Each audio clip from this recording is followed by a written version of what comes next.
Bonjour à toutes et à tous et bienvenue sur ce nouvel épisode de notre podcast Dans l'oreillette, un format exclusivement dédié à la gestion privée et gestion de fortune.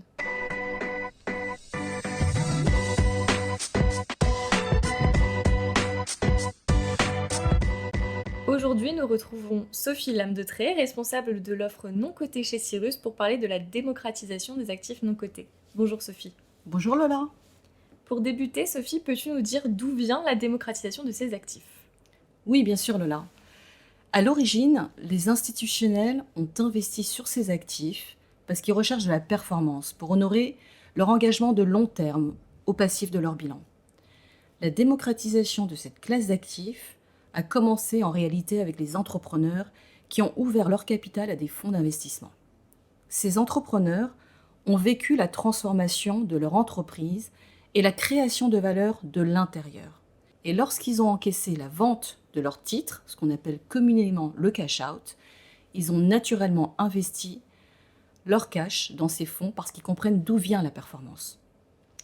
Ensuite, cette classe d'actifs a été mise à la portée d'un plus grand nombre, dans une logique de diversification de leurs actifs financiers. Un portefeuille diversifié, c'est un portefeuille moins volatile, qui résiste et qui délivre une performance stable sur le temps. Diversifier, bien entendu, les risques, mais aussi diversifier les sources de rendement. C'est vraiment nécessaire quand on voit que les cycles économiques sont de plus en plus courts, que les actions et les obligations sont de plus en plus corrélées et que le risque inflationniste réapparaît. Et la résultante, c'est la hausse des taux. Justement, la hausse des taux n'a-t-elle pas bouleversé le paysage des placements ? Pourquoi prendre du risque alors que les placements à court terme rapportent déjà du 4%? C'est très juste, Lola. Mais cela fait plus de 30 ans que les institutionnels ont mis cette classe d'actifs dans leur allocation, et même à une période quand les taux courts étaient élevés. 4% de rendement sans prendre de risque, ça nous paraît aujourd'hui extraordinaire quand on a connu une décennie de taux à zéro. Mais les hausses de taux par les banques centrales ont pour but justement de juguler l'inflation. 4% de rendement avec une inflation à 3%, au final, on s'enrichit réellement de 1%. Il est nécessaire de prendre du risque, mais du risque maîtrisé, si on veut faire progresser notre patrimoine pour préparer nos objectifs à moyen long terme. Les assureurs l'ont très bien compris. En plus de proposer un taux boosté aux fonds euros, ils proposent aussi des fonds non cotés dans leur offre en unité de compte. Et j'en profite pour saluer le travail de nos partenaires assureurs qui ont contribué à rendre la classe d'actifs plus accessible, notamment en assurant la liquidité. Et quel a été le rôle des sociétés de gestion ici ? Alors, les sociétés de gestion ont joué un rôle catalyseur en créant des fonds perpétuels innovants, dits evergreen, considérés comme un gage de liquidité sur le marché. En apportant une semi-liquidité, elles ont ainsi contribué à lever le frein psychologique du manque de liquidité pour permettre à des clients particuliers de faire leur premier pas. Pour les autres clients dits avertis, les fonds spécialisés, disponibles à partir de 100 000 euros, optimisent le fameux taux de rendement interne, ce TRI dont la particularité est de mesurer le taux de rentabilité du cash au travail à travers des appels progressifs. La liquidité pour eux n'est pas un vrai problème quand il s'agit d'aligner le temps long, entre 8 à 10 ans, avec la performance, ce qui permet de s'affranchir de la volatilité du quotidien. Merci Sophie. Je comprends que les assureurs, tout comme les sociétés de gestion, ont activement contribué à la démocratisation. Quelle est notre mission à nous, distributeurs, dans ce processus de démocratisation, justement ? En premier lieu, aider nos clients à prendre en main l'organisation de leur patrimoine. C'est une étape indispensable pour connaître leur situation, leurs attentes et ainsi planifier par la suite leur stratégie d'investissement.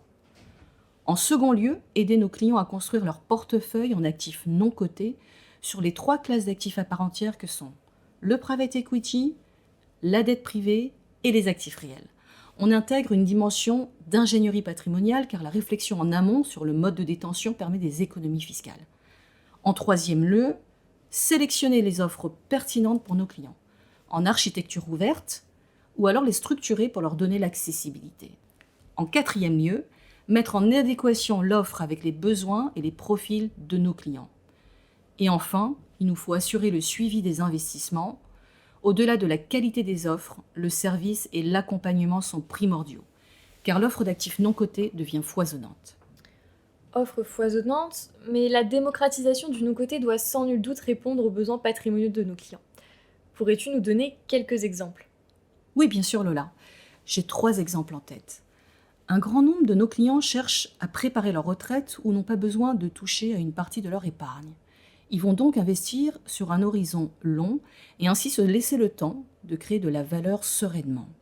Nous leur proposons le capital transmission car il a historiquement généré des performances régulières en moyenne et représente 70% du marché du private equity. Et puis, beaucoup de nos clients ont cédé leur entreprise et peuvent avoir besoin de réinvestir une partie des produits de cession pour continuer à bénéficier du report d'imposition. Ils aiment bien investir en direct auprès de leur réseau d'entrepreneurs, mais ils expriment aussi un besoin de diversification sur des fonds sérieux en matière de gestion du quota fiscal de remploi. Le capital développement et le capital risque sur des sociétés européennes satisfont ce besoin et offrent des perspectives de rendement et risques complémentaires. Et enfin, d'autres clients ont organisé la transmission de leur patrimoine et ont besoin d'un complément de revenus pour s'assurer un train de vie. Nous leur proposons la dette privée qui distribue des revenus régulièrement. À ce titre, elle diversifie la stratégie distributive aux côtés des fonds obligataires, des SCPI ou encore des produits structurés. D'accord, et d'après toi, Sophie, à quel besoin commun répond la démocratisation du non-coté? Tous nos clients souhaitent bien sûr préserver leur capital. On a un vaste champ des possibles avec les actifs non cotés. On peut avoir des degrés de risque divers, du capital ou de la dette, des entreprises ou des actifs tangibles. Prendre des risques tout en préservant son capital ne peut s'entendre que sur un horizon long. La performance, ici, n'est pas le fruit d'un bon market timing ou d'un arbitrage de volatilité. Elle provient d'aspects fondamentaux. Par exemple, élargir une gamme de produits, ou encore augmenter sa productivité grâce à la digitalisation, ou bien se développer à l'international. Pour mitiger le risque en capital, il faut compléter l'allocation avec de la dette privée ou bien des infrastructures.